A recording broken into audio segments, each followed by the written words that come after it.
Today I'm going to be discussing my views about leaving forging scale on the anvil. A lot of people like to make a big deal about it being a problem. Hopefully this video will convince you that it really isn't. Hi, I'm Dennis Frechette and welcome back. Today I'm going to be talking about forging scale. This was a pretty hot topic a while back. You don't hear about it a lot anymore. I don't particularly think it's a big problem. It's an unavoidable problem. There's no question about that. And this video basically describes my views on that. This is a video I did several years ago when this was a hot topic. And I did get quite a bit of a reaction out of it, but it's still out there. And it's still important to realize that forging scale is unavoidable. It doesn't matter if it makes intuitive sense to scrape it off. It's out there, it's going to stay there, and you deal with it as much as you can, but you can't go crazy about it. And definitely do not lose the best part of your heat trying to get rid of something that you cannot get rid of. So that's what I have for you today, and hope you find it interesting.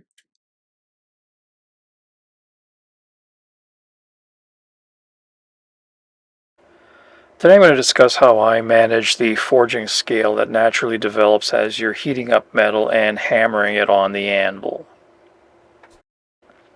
I get a lot of comments on this, and thanks to those comments I did realize that I hadn't really covered this fully in other videos. I've mentioned it in the process that I use for hammering out metal, but I never really made the connection between the temperatures that I'm using to forge and how that affects the scale that's produced, and as a result the surface texture that you get on the piece.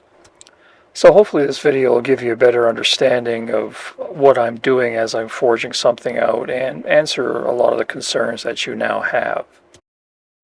The first thing you have to realize about forging scale is that it is being produced every second that the bar is above a bright red heat. The scale is produced by the hot surface reacting with the oxygen in the air. So the minute you get the bar above a red heat, it starts forming scale. There isn't anything you can do about it. It's just part of the process, and it's always there.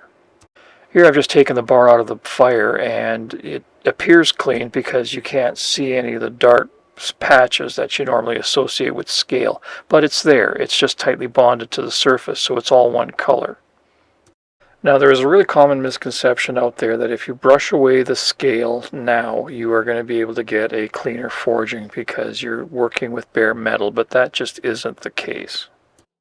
All you're really doing is just exposing a fresh layer of metal, and that is going to oxidize in an instant, and you're right back where you started.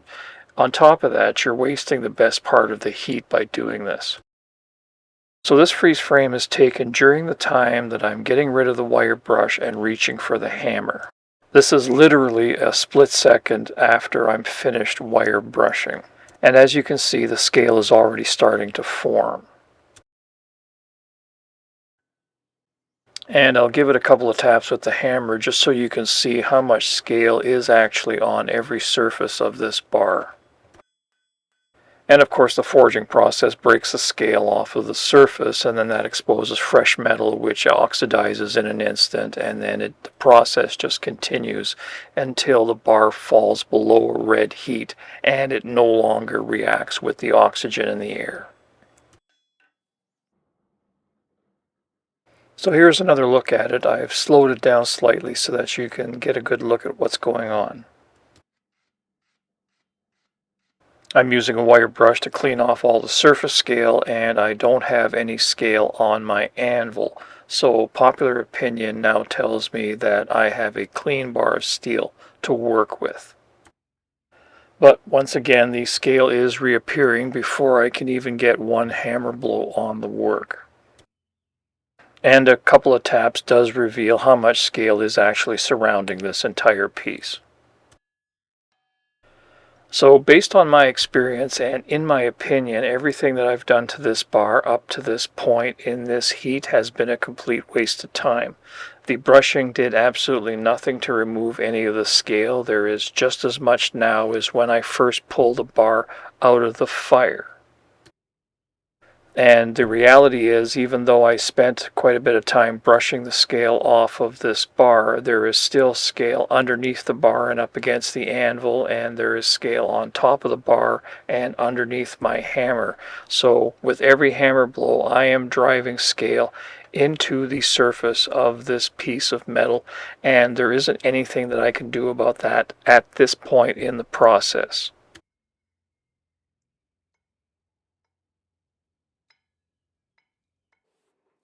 So here I'm gathering up all the scale that was left on the anvil just so I can compare it with the next heat, where I'm just going to start forging the bar without bothering to brush any scale off the surface.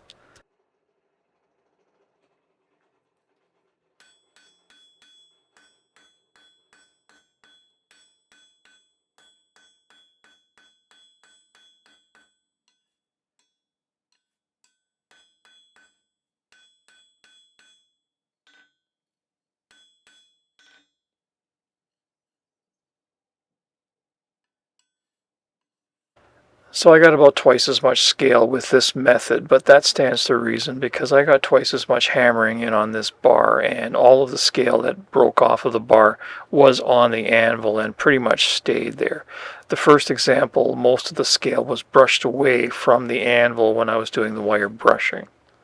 And the only scale that got to stay on the anvil was what broke off while I was doing the hammering, and that was only for the last part of the heat. The point of all this is just to explain that scale is just part of the hot forging process, and it's just always around, and you have to accept it.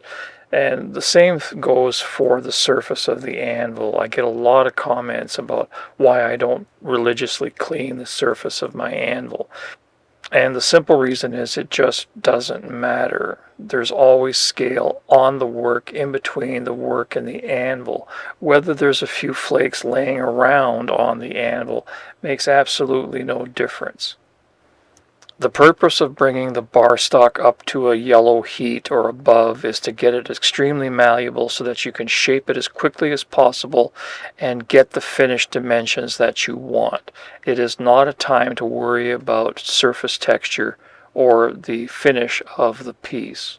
It's a time to concentrate on moving metal quickly and getting work done. You know the old expression, strike while the iron is hot. Well, this is exactly what it's talking about.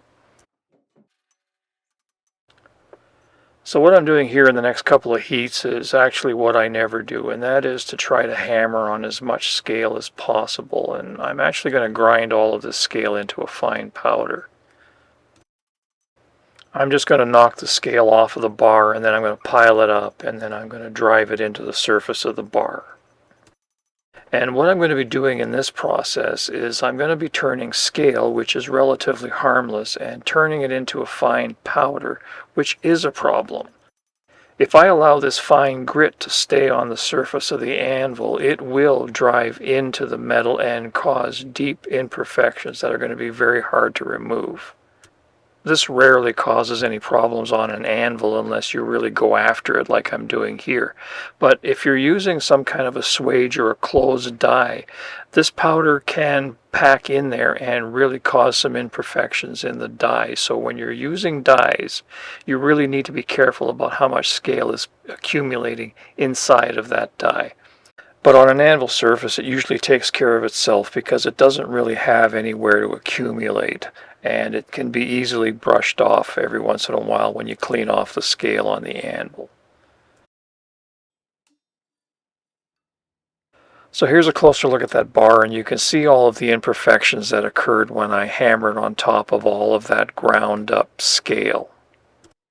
The scale itself is harmless because it's only a micron thick and it pounds down into a very, very fine powder. But if you grind up enough of it, it can build up and you can get some pretty deep scarring, as you can see here. So you can imagine the effect of this on it inside of a die when it has absolutely nowhere to go. So what can you do if you want a clean forging? Well, like most things, it involves advanced planning and preparation. You would start by hot forging the piece the same way you would do anything else, but unlike rough forging where you would bring the piece to its final dimension and leave it with whatever hammer texture happens to be on it, more refined work is usually only brought to about 95% of the finished dimensions, and you forge to the final dimensions with a number of heats that are taken at a very low heat. And this does two things. First of all, the hammer has very little effect on the metal when the metal is only at a red heat, so that in itself produces a smoother finish. And secondly, the scale doesn't form at that temperature, so as you're hammering off the scale, you get rid of it, get it off the surface of the anvil, and then as the piece cools down, you are hammering on clean metal, so that allows you to refine the surface and put a very fine texture on the piece. So just to be clear, at this point in the process, all of the major shaping should be done, and all you're concentrating on here is hammer refining the surface of the piece. So here you can compare the section that I didn't forge with the very end of the bar, which actually had the worst scarring, and now that is virtually gone. So if I had carefully forged this piece to make sure that that scarring wasn't there to begin with, I'd have a glass smooth piece of metal right now. So here's the process that I follow with every heat that I do. I use the hottest part of the heat to shape the metal as quickly as I can. I'm not worried about scale on the anvil or the odd missed hammer blow at this point. When the heat drops down below the forging range, I'll take a few seconds to refine the surface as much as I can. For just about everything I do, that produces a good enough surface. If I need to carry it further, I'll take a smooth anvil block out and I'll refine the surface. And here you can see the finish that produces, and this will take very little file work to clean up to a bright finish. And again, you see the original scarring on the left-hand side of the piece.